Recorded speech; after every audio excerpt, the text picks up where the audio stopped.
kodėl vyriško veikimo būdo pasaulyje mes taip slopinam moterišką veikimo būdą ir pasakyti, kad tu sprendimus priemi per pajautą, per intuiciją, nors dauguma sėkmingų žmonių taip priima sprendimus, nu tai yra, nemėgstu to žodžio, bet pasakysiu, stigma.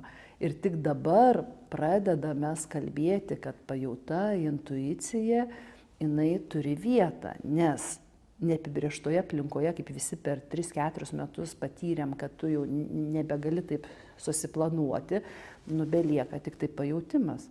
O jeigu dar toliau pagalvoti, kas dabar darysi su dirbtino intelekto vystymosi, ir mes jau visi galime pamatyti, kaip Chat GPT keičia, ką jis daro, kiek kuriasi melagienų, nu tai klausykit.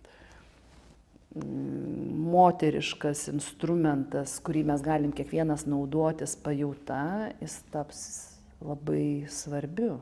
Ir juk čia šnekam apie integraciją, apie persidengimą ir vėl, kaip šnekam apie tą vyrišką veikimo būdą ir moterišką veikimo būdą, tai jeigu moteriška randa naują kokybę, per pajautą ateina nauja prasmė, nauja mintis, tai tada vyriškas veikimo būdas tai išplečia. Ir kaip išsiplečia iki tam tikro lygio, mes tada galime eiti vėl į naują kokybę. Tai čia yra mūsų užkoduotas vystymasis.